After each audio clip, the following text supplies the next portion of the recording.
Bon ok les gars, j'ai une bonne et une mauvaise nouvelle à vous annoncer. Donc la mauvaise, c'est que je me suis charcuté le doigt avec une boîte de conserve de haricots verts.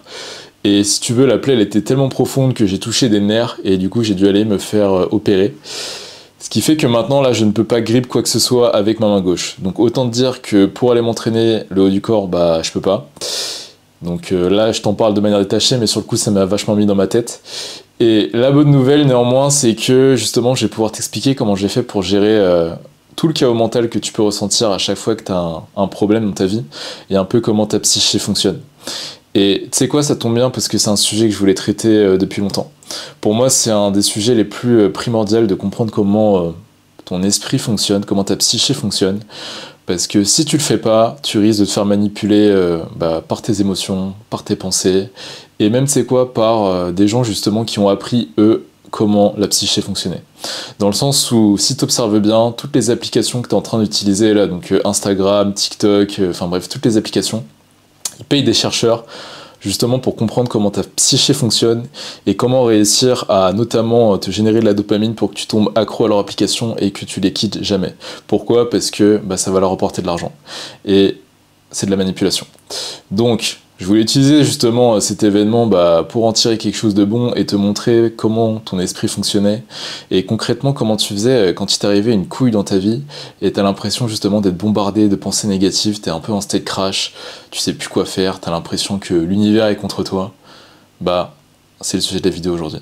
Et ouais les gars, pour moi, l'esprit, je le vois comment? Je le vois un peu comme un super ordinateur, donc par exemple un MacBook Pro dernière génération, mais sans manuel d'utilisation, dans le sens où on t'a jamais appris à l'école comment justement ton cerveau fonctionnait, alors que ton cerveau, t'en as qu'un seul, il est précieux, et t'as même cette capacité d'observer que t'es en train de penser. Et on t'a jamais expliqué justement comment fonctionnaient tes schémas de pensée, et selon moi c'est inacceptable. Parce que, tu vois, finalement, on t'apprend des mathématiques, la physique, l'histoire, plein de genres de trucs, mais on t'explique même pas comment ta perception fonctionne, comment tes émotions fonctionnent, et bref, comment ta psyché fonctionne. Alors que littéralement, la cause de tes souffrances, elle se situe dans ton esprit, généralement. Et du coup, ouais, pour reparler de la bonne nouvelle, c'est quoi? C'est que du coup, j'ai dû revoir mes classiques. Et dans mes classiques, je t'ai souvent parlé d'équanimité. Tu vois, je t'avais déjà dit que moi, un de mes buts dans la vie, c'était de me développer dans le monde extérieur, donc avoir le meilleur physique possible, réussir professionnellement, être épanoui à ces niveaux-là. Mais également, j'ai envie de développer mon esthétique interne, donc en gros ma paix intérieure. Et si tu veux, l'équanimité, qu'est-ce que c'est? C'est un sentiment de paix malgré le chaos de la vie, les circonstances extérieures. C'est-à-dire que tu décorrèles totalement tes émotions de ce que la réalité peut te montrer là. Et grosso modo, dit comme ça, c'est pas hyper parlant, donc en fait tu vas comprendre l'équanimité comment, juste dis-toi, ne dramatise jamais les choses, et ne dramatise jamais d'avoir dramatisé les choses. Donc, tu vas voir, c'est plus clair après, mais concrètement, tu n'accordes jamais trop d'importance aux choses. Et si tu te surprends en train d'accorder trop d'importance aux choses, c'est pas grave non plus. Pourquoi je te dis ça et pourquoi c'est important? Parce que là, si tout de suite je te dis ouais, pour avoir la paix intérieure, il faut développer ton équanimité, il faut jamais dramatiser les choses. Tu vas dire ok, bon maintenant je vais arrêter de dramatiser les choses. Sauf que ta psyché, elle est tellement forte qu'il y a des moments où tu vas dramatiser les choses. Et là, si t'as entendu ma vidéo, tu vas dire putain, GBZ il avait dit de pas dramatiser les choses, j'ai dramatisé les choses, putain je suis une grosse merde. Et en gros, tu vas dramatiser le fait d'avoir dramatisé. Donc en gros, il faut que tu développes ton équanimité et ton espèce de méta-équanimité. C'est pour ça que j'avais fait une vidéo sur le méta-battage de couilles et c'est exactement de ça dont il s'agit. Donc, premier niveau de lecture de cette citation, c'est-à-dire ne jamais dramatiser les choses. C'est-à-dire tu vas jamais porter de jugement sur les événements qui vont t'arriver. Tu vois, tu vas simplement accepter les choses telles qu'elles sont. Comment ça peut se manifester? Donc moi par exemple, avec mon doigt là, je m'étais dit, je me suis coupé le doigt, je suis allé me faire opérer, on m'a dit oui voilà monsieur, vous avez touché des nerfs, vous allez peut-être pas pouvoir replier le doigt, enfin on va voir avec la chirurgienne, mais c'est pas sûr. Et là j'ai commencé à avoir une cascade de pensées négatives, c'est-à-dire que au lieu juste de me dire ok je me suis coupé le doigt au niveau du nerf, je sais plus c'est quoi le nom, mais bref t'as compris. j'ai commencé à me dire, voilà, je vais perdre toutes mes collaborations, tout mon following va m'unfollow parce que je vais devenir tout skinny. On va me dire, putain Antoine, t'es une grosse merde, en plus t'avais déjà dit dans un podcast que si un jour tu mourrais, ce serait pas à cause d'une boîte de thon. Mais là, en l'occurrence, tu t'es charcuté le doigt avec une boîte de haricots verts, donc tu te prends pour qui à me donner des grands conseils de vie. Tu vois, j'avais tout ce genre de pensées qui commençaient à pop dans mon esprit. Mais tu vois, là, je te parle de cet événement-là, mais toi, tu peux le retrouver dans ta vie de tous les jours. Par exemple, t'as un message sans réponse de ta crush, tu vas commencer à dire putain, ça y est, elle veut plus me parler, elle va me gosser, elle est en train de parler avec 15 000 mecs, elle me prend pour un bouffon, de toute façon, je suis une grosse merde, tu vas te dire ce genre de choses. Potentiellement, ça pourrait être au travail aussi. Imaginons que tu fasses une erreur et ton boss te fasse des critiques. Tu vas commencer à dire putain, je suis incompétent, je vais me faire virer, tout le monde va capter que je suis incompétent. Tu vois, tu vas commencer à te prendre la tête comme ça. Ou même, tu sais, à un moment où tu vas te disputer avec, je sais pas, ta meuf, tu vas commencer à te dire putain, on est en train de se disputer, ça y est, on va se quitter, c'est la fin de ma relation. Alors que c'était juste un désaccord temporaire. Et pareil pour les rejets. Tu vois, au lieu d'interpréter les rejets juste comme potentiellement une redirection vers une autre opportunité, comme une porte qui se ferme un peu, tu vas commencer à te dire ouais, c'est bon, ma vie elle est foutue, j'ai raté cette opportunité, là c'est bon, j'aurai plus jamais d'autres opportunités dans ma vie, ouah, je suis foutu. Et là t'as l'impression que je surjoue, mais si tu observes bien dans ta vie, généralement c'est comme ça que ça se passe dans ton esprit. Et donc en gros, t'as un événement qui t'arrive, et derrière, tu vas commencer à avoir une cascade de pensées qui vont te générer du stress, de l'anxiété, de la culpabilité, de la honte. Et c'est quoi là?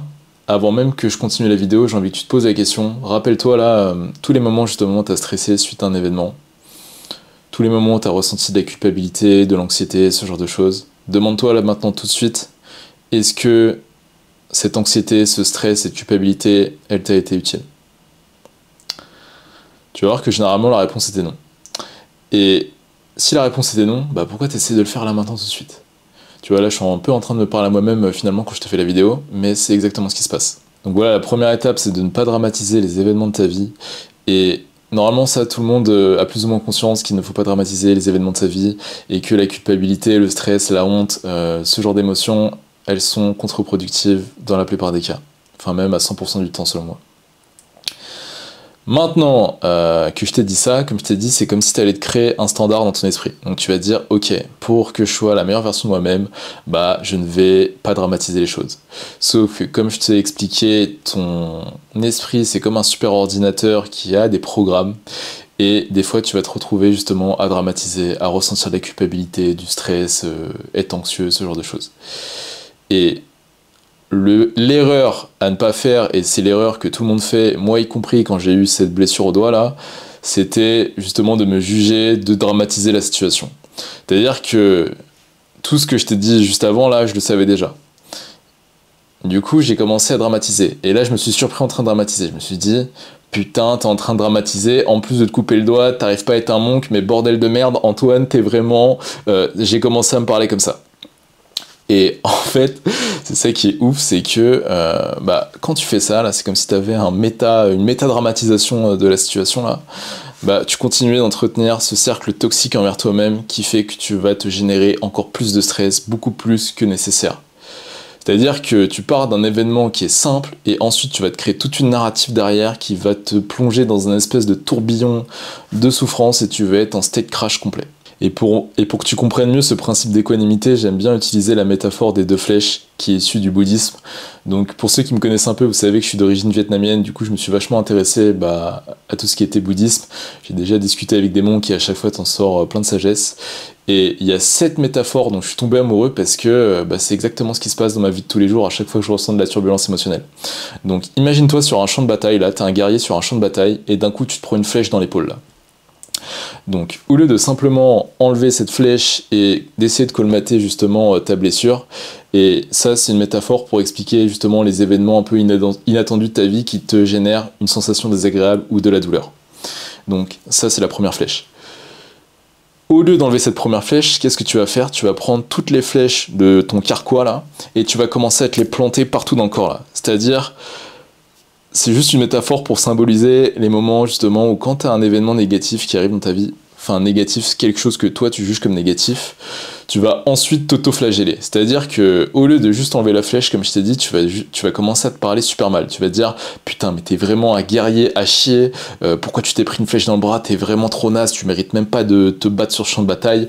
Vas-y, tu sais quoi, je prends toutes mes flèches et je vais me les planter dans le corps comme ça, là. Et bah dis-toi, c'est exactement ce qui s'est passé moi avec mon doigt là.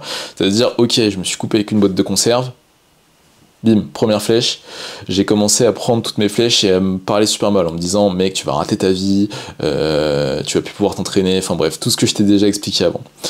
Et là, normalement, si t'écoutes et que t'es posé chez toi, tu vas dire, mais c'est complètement stupide de faire ça. Et ouais, effectivement, je suis d'accord avec toi.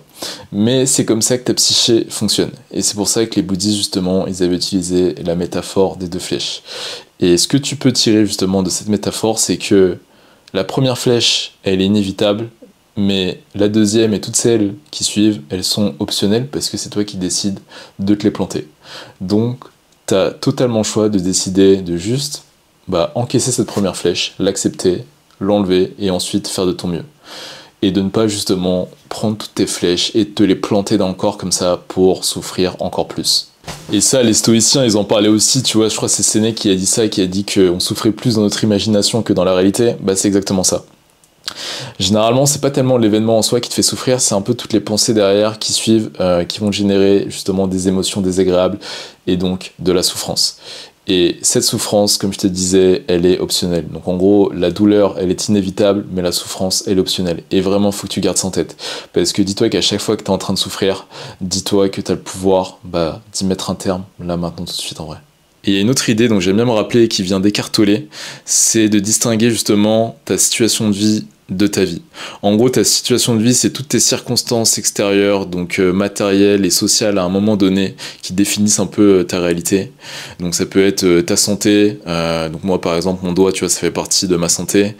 T'as tes relations, ta vie professionnelle, tes succès, tes échecs, ton statut, bref, tout ce qu'il y a de matériel et tout ce qu'il y a de circonstanciel un peu. Maintenant, il distingue tes situations de vie de ta vie. Et ta vie, qu'est-ce que c'est ? C'est simplement ce moment présent, là, maintenant, tout de suite. C'est-à-dire que à chaque fois que tu penses au passé, tu le fais toujours depuis le présent. C'est pour ça que j'avais dit le présent, il est éternel. C'est-à-dire, il a toujours été là pour toi et il te quittera jamais. Parce que si tu réfléchis bien, ta vie, qu'est-ce que c'est ? C'est juste ce moment, là, tout de suite, là, ce moment présent. Et là, je sais que je te dis ça comme ça, tu vas te dire, mais ça résonne pas forcément avec moi. C'est pour ça que je te conseille d'aller lire le livre d'Eckhart Tolle, Pouvoir de l'instant présent. Tu vois, souvent les gars, vous me demandez, ouais Antoine, c'est quoi tes techniques de méditation, ce genre de choses. Et j'ai pas envie de vous les donner comme ça avant que vous ayez lu le livre et que vous ayez un peu des bases justement sur la pleine conscience. Parce que si je te donne des méditations, tu vas voir ça comme un projet. Un peu comme si je te donnais un training, un workout, et tu vas voir ça comme un objectif. Tu vas dire, ok, bon voilà les gars, c'est bon, je vais devenir un giga monk, je vais méditer 3 fois par jour pendant 6 mois, et après c'est bon, là j'aurai la paix intérieure. Alors que justement la méditation, c'est quoi ? C'est l'absence d'objectif, c'est l'absence d'intention. C'est simplement réaliser que t'as que ce moment qui est là tout de suite devant toi, là, qui existe. Et dans ce moment présent, là tout de suite, un problème ne peut pas exister. Un problème pour exister, il a besoin d'une temporalité, il a besoin d'une narrative, et il a besoin d'être étendu dans l'espace-temps. Mais comme je te disais, quand tu penses au passé, tu le fais depuis le présent. Quand tu penses au futur, tu le fais depuis le présent. Donc pourquoi ne pas tout simplement remettre ton attention sur le moment qui existe là maintenant tout de suite et réaliser que là maintenant tout de suite, t'as pas de problème. Tu vois, moi c'est ça que j'ai essayé de faire, c'est-à-dire à un moment j'étais chez moi justement, je pouvais plus bouger le bras, j'arrivais pas à ouvrir un bocal et j'ai commencé à dramatiser. Et là je me suis rappelé, je me suis dit, je commençais à avoir plein de pensées négatives en fait. Je me disais putain j'ai plein de problèmes, il y a trop de problèmes qui vont arriver là. Et je me suis posé là, je me suis dit, là maintenant tout de suite Antoine, c'est quoi le problème ? Ton cerveau il va essayer de rationaliser justement comme je te disais, il va te dire là tu peux plus bouger, tu vas perdre ta collab Gymshark, tout ça. Ouais, mais là maintenant tout de suite là, le problème c'est quoi là ? Mais en fait tu réalises qu'il n'y a pas de problème. Je me dis ouais, je suis en vie, je peux respirer, j'ai des gens qui m'aiment, ma famille elle va bien. Ouais là maintenant tout de suite il n'y a pas de problème. Donc, j'ai arrêté justement de me créer des scénarios ou de penser au passé sur ce que j'aurais dû faire ou ne pas faire et potentiellement les couilles qui pourraient m'arriver à l'avenir. Et j'ai simplement remis mon attention sur le moment présent, là, maintenant, tout de suite. Et tu sais quoi, là, si ça te paraissait trop long, je sais qu'il y a une étude par Harvard qui a été faite qui disait justement qu'on passait 47% de notre temps éveillé, donc quand t'es pas en train de dormir, à avoir du vagabondage mental. Donc en gros, être en train de ruminer le passé ou alors de créer des projections futures qui vont te générer de l'angoisse, de l'anxiété, tout ce genre de choses. Donc, le livre d'Eckhart Tolle, les gars, c'est pas simplement je vous dis ça parce que je trouve ça cool. C'est littéralement, je pense que pour votre santé mentale, bah, c'est un des meilleurs investissements que vous puissiez faire. Et il coûte, je sais même pas, il doit coûter 5 balles. Donc, prends soin de ton esprit, s'il te plaît. Ensuite, j'aime bien voir la vie un peu comme une rivière ou simplement une marée avec des vagues. Donc tu vois que la vie, elle arrive par vagues. Donc par définition, la vie, elle est impermanente. Je te dis ta vie, mais ça peut s'appliquer à absolument tout. C'est-à-dire, tes émotions, elles sont impermanentes. Tes pensées, elles sont impermanentes. Ton corps, il est impermanent. Là, tu vois, en même temps que je suis en train de te parler, j'ai déjà vieilli de, je sais pas, 10 minutes. Ton stress, il est impermanent. Bref, tout est impermanent. Et tout est imprévisible. Et la cause de ta souffrance, justement, c'est de ne pas accepter l'impermanence des choses. C'est-à-dire que ton esprit, justement, il va essayer de rendre l'impermanent permanent. Et comme je t'ai dit, la seule constante de l'univers, finalement, bah, c'est que tout est impermanent. L'impermanence, c'est la seule chose qui est permanente dans ce monde.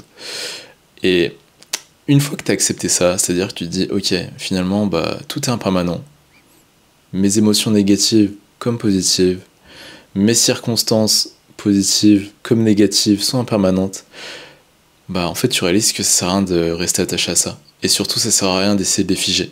Parce que si tu souffres, c'est justement que tu résistes à cette impermanence. Un peu comme si tu étais dans une rivière et que tu essayais de nager à contre-courant de la rivière, sauf que tu n'avais pas assez de force, donc tu commençais à t'épuiser sur place et à couler. Et à te noyer dans un tourbillon de souffrance. Grosso modo, c'est ça.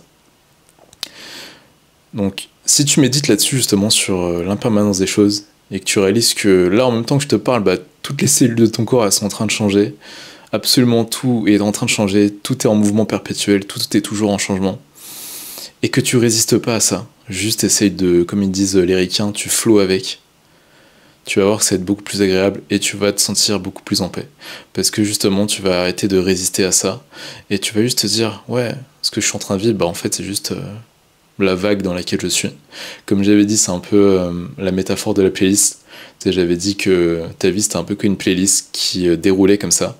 Et des fois t'allais avoir des sons tristes, des fois t'allais avoir de la techno, des fois t'allais avoir des sons full ego, des fois t'allais avoir des sons d'amour. Mais tout ça c'est impermanent. C'est-à-dire que à chaque fois tu vas avoir une nouvelle musique qui va apparaître. Donc accepte la nouvelle musique qui pop dans tes écouteurs. J'espère que tu as compris que c'était pour métaphoriser ta vie. Et si tu vas aller plus loin, pourquoi tu t'attaches justement à cette permanence des choses, ou en tout cas pourquoi tu essayes de rendre l'impermanent permanent? C'est parce que ton esprit il a associé la permanence avec la certitude, avec la sécurité et avec le bonheur.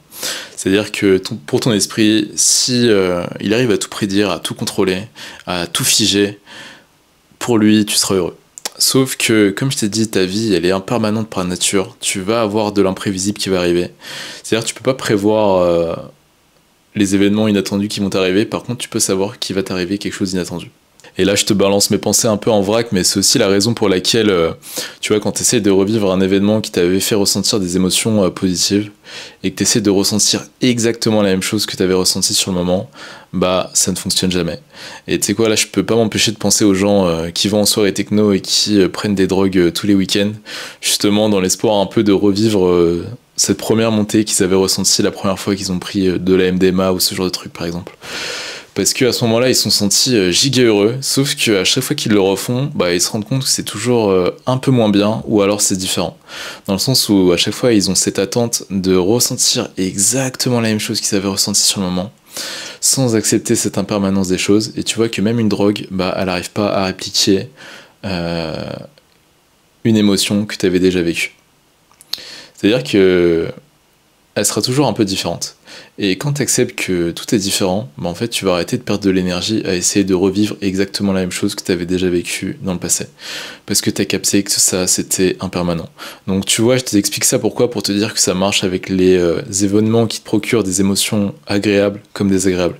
Et finalement, il faut que tu arrêtes de hiérarchiser tes émotions et que tu les vois simplement pour ce qu'elles sont, c'est-à-dire des émotions. Et qu'est-ce qu'elles ont en commun, toutes ces émotions? Bah, elles sont permanentes comme je viens de t'expliquer. Donc arrête d'essayer de les rendre permanentes. Et aussi les gars, je trouvais que c'était important de rajouter un point, mais quand je parle de paix d'esprit, d'équanimité, ce genre de choses, j'ai pas envie que vous pensiez que je parle de bonheur. C'est-à-dire que moi je ne cherche absolument pas à être heureux. J'avais vu une citation, je sais plus de qui, mais qui disait j'ai arrêté de chercher à être heureux parce que ça me rendait malheureux. Et ouais, effectivement, parce que si tu regardes un peu tout le contenu spiritualité un peu mainstream, bah ils vont te pousser justement cette toxicité positive. C'est-à-dire ils vont dire ouais, il faut que tu aies que des pensées positives, il faut que tu sois heureux tout le temps. Je caricature le truc, mais c'est un peu ça. Alors que non, pour moi la paix, qu'est-ce que c'est? C'est simplement accepter toutes les émotions que tu ressens sans les hiérarchiser, parce que tu as capté que c'était tout impermanente et que tu étais un être humain et que tu allais ressentir tout le spectre d'émotions et que c'était ok de ressentir ce que tu étais en train de ressentir et juste simplement de la laisser exister et d'être à l'aise avec ça. C'est-à-dire que quel que soit ton state émotionnel, tu ne te juges pas et tu ne juges pas l'émotion que tu es en train de ressentir. Tu la vois juste pour ce qu'elle est, c'est-à-dire une émotion. Et comme je t'expliquais, une émotion, elle est impermanente. Donc là tout de suite tu ressens quelque chose, mais après, tu vas ressentir quelque chose d'autre, et ainsi de suite. Et tu vas expérimenter comme ça tout le spectre à l'infini. Et il y a aussi d'autres pensées un peu d'élus que j'aime bien garder en tête, enfin qui peuvent sembler d'élus, mais c'est ça va bien se passer. Tu sais, quand tu penses, quand tu as de l'incertitude et que tu vas entreprendre une action, tu te dis ça va bien se passer. Tu as vraiment la conviction profonde que ça va bien se passer, mais si ça se passe pas comme je veux, bah c'est pas grave non plus, c'est ok. C'est-à-dire que t'es attaché à aucun type de résultat. T'es ok avec tous les changements qui peuvent arriver dans ta vie et tu crois assez en toi justement pour réussir à surmonter tout ce que tu vas rencontrer dans ta vie et en tirer le meilleur. Et tu sais quoi, si je dois parler de spiritualité pure, en tout cas des trucs un peu mainstream que tu peux voir sur les réseaux, j'aime bien cette phrase qui dit en gros t'es à la bonne place, au bon endroit, bon moment, là, maintenant, tout de suite. Et même si le chemin devant toi, il fait pas encore sens pour toi, sache que tu vas arriver à destination. Et que l'univers, justement, il est super intelligent. Et il sait exactement ce dont tu as besoin. Et il a des manières hyper créatives de t'amener à ce dont tu as besoin et de t'apprendre des leçons tout au cours de ton chemin.